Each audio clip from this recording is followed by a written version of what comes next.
वो है नाम वाला वो ही तो बदनाम है। ये गाना आपने जरूर सुना होगा। इसके अलावा ये भी सुना होगा कि नाम में क्या रखा है। ये कथन है अंग्रेजी के मशहूर कवि शेक्सपियर का।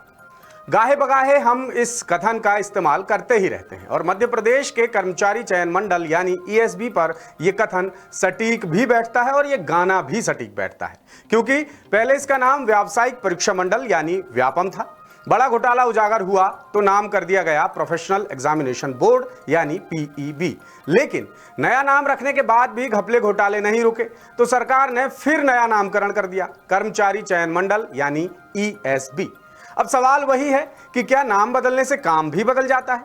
जवाब है बिल्कुल नहीं, क्योंकि भैया ईएसबी की कारगुजारियां भी गजबई हैं। द सूत्र ने लगातार एमपीपीएससी और ईएसबी समेत राज्य सरकार की भर्ती परीक्षाओं और नतीजों की गड़बड़ियां उजागर की हैं और हमारी आज की खास रिपोर्ट भी ईएसबी की गलतियों पर ही केंद्रित है। दरअसल परीक्षाओं में गलतियां उजागर होने के बाद ईएसबी ने अब ऑनलाइन पेपर्स को कस्टमाइज कर दिया है, यानी सिर्फ परीक्षार्थी ही अपने पेपर देख सकते हैं। पेपर में कौन से सवाल आए, प्रश्न सही हैं या गलत या और भी कोई जानकारी, ये किसी को दूसरे को नहीं मिल पाएगी। हाल ही में ऐसा एक मामला सामने भी आया है, जिसके बाद ईएसबी की भर्ती परीक्षाओं के पेपर सार्वजनिक ना करने पर सवाल खड़े हो रहे हैं और गंभीर सवाल उठ रहे हैं। साथ ही परीक्षार्थी सरकार के पोर्टल पर पेपर अपलोड करने की मांग कर रहे हैं। क्या है ये माजरा? देखिए भोपाल से हमारे विशेष संवाददाता संजय शर्मा की रिपोर्ट।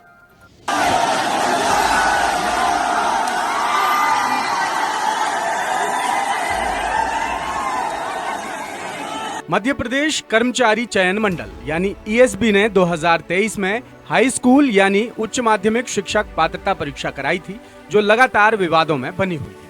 अब नया विवाद ये है कि मनावर निवासी अभ्यर्थी सुदर्शन सोलंकी ने 4 मार्च को बायोलॉजी से दूसरी शिफ्ट में ऑनलाइन परीक्षा दी थी, जिसमें उन्हें मिले पेपर में मीना माता या मीना माता रोग से संबंधित सवाल पूछा गया था। लेकिन बाद में किसी आपत्ति की वजह से प्रश्न को निरस्त कर दिया गया। लिहाजा संबंधित शिफ्ट में परीक्षा देने वाले हजारों परीक्षार्थियों के अंक कम हो गए। फिर कुछ दिन बाद सुदर्शन ने परीक्षा की पहली शिफ्ट में शामिल अभ्यर्थी प्रियंका नागपुरे का पेपर देखा तो वो हैरान रह गए, क्योंकि इस पेपर में भी मीना माता या मीना माता रोग से जुड़ा सवाल पूछा गया और प्रियंका को बाकायदा नंबर भी मिले।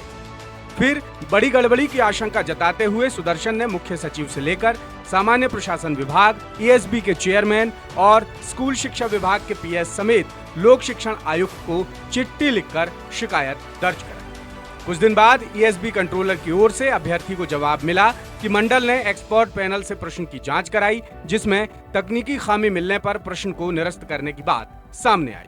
वहीं चिट्ठी में पहली शिफ्ट में इसी प्रश्न पर नंबर देने के सवाल पर ईएसबी ने जवाब दिया कि संबंधित प्रश्न पर कोई आपत्ति नहीं आई, इसलिए उसे एक्सपर्ट पैनल के सामने नहीं रखा गया। अब ये बात बेहद हैरान कर दी, क्योंकि दोनों ही शिफ्ट के पेपरों में ये प्रश्न कॉमन था। बावजूद इसके दूसरी शिफ्ट में प्रश्न को निरस्त कर अभ्यर्थियों के नंबर काट लिए गए।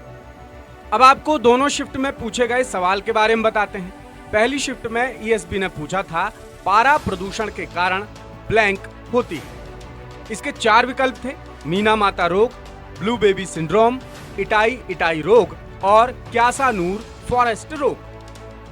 अब दूसरी शिफ्ट के जिस प्रश्न को एक्सपर्ट पैनल का हवाला देकर निरस्त किया गया उसके बारे में बताते हैं। यह प्रश्न था मीना माता रोग किसके विषैले प्रभाव के कारण होता है। इसके विकल्प थे निकल, सीसा, पारा या तांबा। यानी दोनों प्रश्नों में तकनीकी रूप से कोई अंतर समझ में नहीं आता, लेकिन हैरानी की बात यह है कि इतना सामान्य सा प्रश्न समझने में एक्सपर्ट पैनल की हवाइयां क्यों उड़ गईं और उन्होंने हिंदी अंग्रेजी अनुवाद में ना जाने कौन सा विरोधाभास देख लिया कि प्रश्न को ही रद्द करने की अनुशंसा कर डाली। अब ईएसबी कैसे अपनी गलती को सही बताने पर आमादा है, वो भी सुनिए। क्वेश्चन क्या था जिसमें अनुवाद को लेकर ये ईएसबी ने जो आपको बताया है? क्वेश्चन ये था कि पारा विषाक्तता के कारण क्या होता है, मतलब जी, है ना। तो इसका उत्तर आएगा मीना माता रोग। जी। तो वो यूं कह रहा है कि ये जो मीना माता रोग है ये इंग्लिश में जो लिखा हुआ है और इसका जो हिंदी अनुवाद है वो गलत है। अच्छा। वो इनका मानना ये है कि वो मीना माता शब्द नहीं होता, वो मिनी माता होता है। तो मिनी माता शब्द कहीं जगह नहीं, आप गूगल पे भी सर्च करोगे ना तो जी। पारा पोल्यूशन की वजह से जो डिसीज होती है वो मीना माता है, और ये जापान में फैली थी मतलब सबसे पहले। हम्म। तो ये है मतलब पूरा तो आप ये मैटर। कहना चाह रहे हैं कि ये क्वेश्चन जो था वो दोनों शिफ्टों में सेम था और इसका अनुवाद और इसमें कोई गड़बड़ी नहीं थी, नंबर मिलना चाहिए था। हाँ, मिलना चाहिए था, क्योंकि अगर भाई दोनों में जब एक ही शब्द का इस्तेमाल हुआ हिंदी और अंग्रेजी में, वो तो फिर पहली शिफ्ट में वो मीना माता को सही माना और दूसरी शिफ्ट में ऐसे कैसे बोल सकते हैं कि ये मीना माता नहीं होता और मिनी माता होता है। और जब सुदर्शन ने पहली शिफ्ट में इसी प्रश्न को निरस्त ना करने पर सवाल उठाया तो ईएसबी के जवाब ने उसके होश उड़ा दिए कि पहली शिफ्ट में किसी ने प्रश्न पर आपत्ति नहीं ली, इसलिए इस पर कोई विचार नहीं किया गया।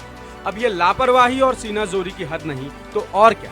और इस वजह से उच्च शिक्षक बनने के लिए पात्रता परीक्षा की दूसरी शिफ्ट में पेपर देने वाले हजारों युवा खुद को ठगा महसूस कर रहे हैं, क्योंकि जब कोई प्रश्न एक शिफ्ट में गलत है तो दूसरी शिफ्ट की परीक्षा में उसी प्रश्न को सही कैसे ठहराया जा सकता है। अब आपको बताते हैं कि आखिर ये मीना माता या मीना माता रोग है क्या और आया कहां। दरअसल ये बीमारी सबसे पहले जापान के मिनामाटा शहर में सामने आई थी, जो औद्योगिक यूनिट से निकले उस दूषित पानी की वजह से फैली थी जिसमें मरकरी यानी पारा मिला था। इसीलिए मिनामाटा शहर के नाम पर इस बीमारी का नाम रख दिया गया। बहरहाल ईएसबी की परीक्षाओं में गोलमाल का ये एक उदाहरण भर। ऐसे ढेरों मामले हैं जिनमें ईएसबी के स्पष्टीकरण या जवाब को पचा पाना आसान नहीं होता। यानी ईएसबी केवल युवाओं को भटकाने और अपना पल्ला झाड़ने की कोशिश करता नजर आता है। जब परीक्षार्थी तथ्यों के साथ ईएसबी की गलतियां उजागर करते हैं तो मंडल में बैठे अफसरों का ईगो हर्ट हो जाता है। फिर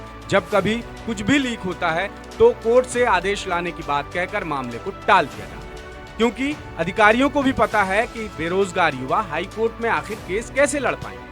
अब ईएसबी की इस कारगुजारी के बाद शिफ्टों में होने वाली अलग अलग परीक्षाओं के पेपर को लेकर परीक्षार्थी सतर्क हो गए।